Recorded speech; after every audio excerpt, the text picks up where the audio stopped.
faut dire que c'est vraiment un sentiment de fierté que j'ai par rapport au ministère de l'Enseignement supérieur et de la Recherche scientifique. Le Fab Lab, c'était pas ancré dans nos idées, donc on ne savait pas de quoi il s'agissait. Mais avec cette journée-là, je pense que ça a vraiment défini beaucoup de choses pour que chacun de nous puisse savoir ce que c'est que le Fab Lab. C'est un espace de co-créativité. Co-créativité, c'est quoi? C'est ensemble, c'est pas seulement des intellectuels qui doivent se réunir pour chercher quelque chose, mais des chercheurs pour trouver. C'est tout le monde, toutes les entités, toutes les intelligences, tous les cerveaux réunis, qu'on puisse pouvoir créer quelque chose. C'est-à-dire quoi? Le menuisier, dans son secteur, il a des idées. Mais comment il fait pour valoriser ces idées-là? C'est en associant aux activités de recherche de nos chercheurs que l'idée devient une innovation. Il faudrait que les jeunes arrivent à s'auto-employer. C'est des actions vraiment à féliciter. Un jeune qui va à l'école, un étudiant, il fait sa recherche. Et puis, même si ce n'est pas l'université virtuelle, dans nos universités maintenant, la tendance est qu'on puisse avoir des acteurs sur le plan du marché qui peuvent s'auto-utiliser, c'est-à-dire s'auto-employer, faire de leur trouvaille un emploi. Comme ça, eux, et aussi, ils ont une entreprise et puis ça génère de l'emploi pour les autres jeunes. Donc, c'est des actions, des activités à féliciter et encourager. Au cours de cette journée, j'ai partagé mon expérience en ce qui concerne les Fab Labs ici en Côte d'Ivoire et puis particulièrement l'initiative du Baby Lab que nous avons pris depuis quelques années maintenant dans la commune populaire d'Abobo. J'ai également animé un atelier sur les Fab Labs et les villes africaines de demain, disons les villes durables en Afrique. Donc mes impressions pour cette journée sont le fait que je suis vraiment content et on se rend compte qu'on n'a vraiment pas eu tort du fait qu'on a démarré les Fab Labs en Côte d'Ivoire parce que cela est en train d'imprégner non seulement nos institutions publiques mais aussi des institutions privées et des personnes également sont motivées à prendre des initiatives en ce qui concerne les Fab Labs. Donc quand on entend des filières pharmaceutiques ici en Côte d'Ivoire qui pensent le Fab Lab ou des compagnies d'électricité qui pensent le Fab Lab, pour moi ça devient un projet transversal qui peut impacter n'importe quel domaine de la société et puis réinventer différents modèles économiques qui existent déjà. Donc pour nous, il ne peut pas avoir de ville africaine de demain sans ces fondamentaux qui sont les Fab Labs et autres où les habitants pourront s'approprier la problématique ou bien les problématiques des territoires. Alors au sein du Fab Lab, il était devenu important, après une période d'activité, de valoriser les résultats qui sont sortis bien sûr des travaux des étudiants. Donc nous avons estimé qu'il était important d'organiser une journée Fab Lab.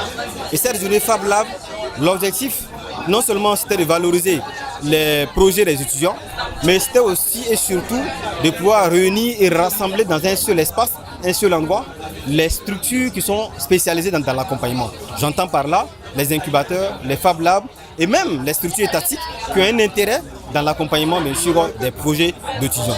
Et donc ceci a justifié justement l'organisation de cette journée. Et cette journée c'est l'aboutissement d'un mois d'accompagnement. Et le mois d'accompagnement, nous l'avons intitulé le mois des ODD, c'est-à-dire le mois des objectifs de développement durable qui ont été établis par les Nations Unies. Nous en avons 17 et les projets qui sont sortis de cette période-là ont permis chacun en ce qui le concerne de pouvoir toucher au moins à un des objectifs de développement durable. Voici un peu le contexte et c'est ce qui a justifié donc la journée Fab Lab d'aujourd'hui. Alors, à la fin de cette journée Fab Lab, je suis totalement une personne satisfaite. Parce que quand vous lancez une activité de cette envergure avec les étudiants, quand vous voyez les résultats, la qualité des résultats et des projets qui ont été présentés, cette qualité-là me satisfait. Et donc je pense que c'est une satisfaction et ça se voit également dans l'expression des invités.